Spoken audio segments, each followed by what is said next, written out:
Hello students, आज हम करेंगे चैप्टर रियल नंबर्स के एमसीक्यूज क्लास 10 के लिए। तो हमारे पास पहला क्वेश्चन गिवन है कि हमें एक नंबर दिया हुआ है 14587 divide by 2 power 1 multiply 5 power 4। तो हमें बताना है कि इस सोल्यूशन में डेसिमल जो है वो किस नंबर के बाद आएगा।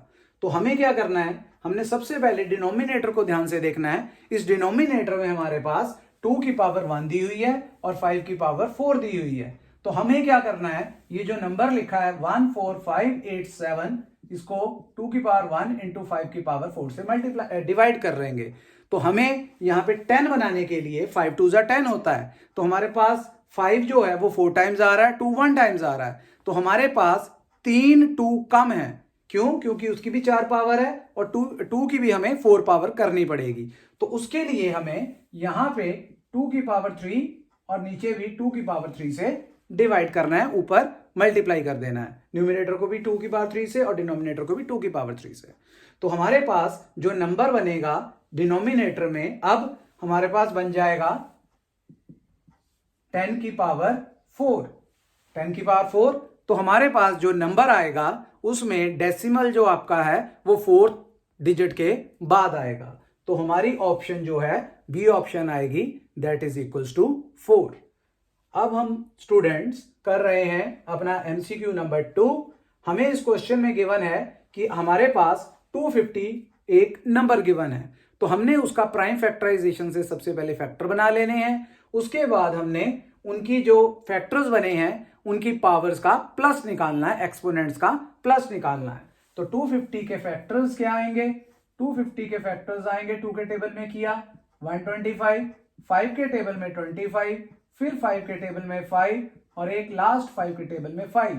तो हमारे लिए क्या आ गया यहां से? हमारे लिए यहां से आ गया है 2 की पावर 1 इंटू 5 की पावर 3। तो स्टूडेंट्स हमारे पास दो फैक्टर्स बने हैं, इन दोनों की पावर्स पता है हमें, 2 की पावर 1 है और 5 की पावर 3 है। तो हमें क्वेश्चन में गिवन है कि हमें इनकी पावर्स को प्लस करके बताना है कितना आएगा। तो 1 + 3 दैट इज 4। तो हमारी ऑप्शन ए ऑप्शन आ जाएगी 4।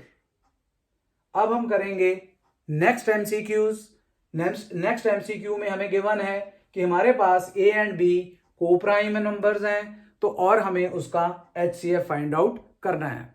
तो स्टूडेंट्स आपको पता है ये कि जो को प्राइम नंबर्स होते हैं वो नंबर्स होते हैं जिनका एचसीएफ हमेशा 1 होता है। जैसे हमारे पास एक नंबर 3 और एक नंबर 5 है, उनमें कुछ भी कॉमन नहीं है, मींस उनमें 1 कॉमन है। तो उनका कोप्राइम वो कोप्राइम नंबर्स हैं और उनका एचसीएफ 1 आएगा।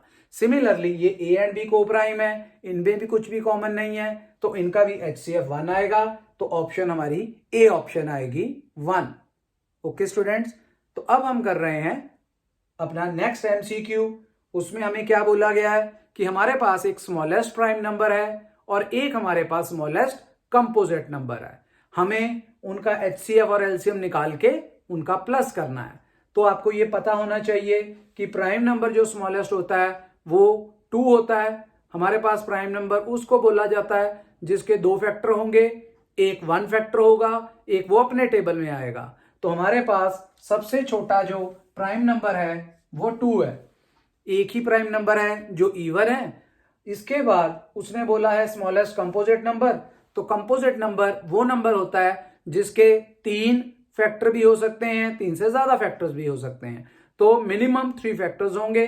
तो हमारे पास स्मॉलेस्ट कंपोजिट नंबर 4 आएगा, बिकॉज एक वो 4 के टेबल में आएगा, एक 2 के टेबल में आएगा और एक 4 के टेबल में आएगा। तो 3 फैक्टर्स हो गए, कंपोजिट नंबर स्मॉलेस्ट 4 हो गया। अब हमने इन दोनों नंबर्स का एचसीएफ एंड एलसीएम फाइंड करना है।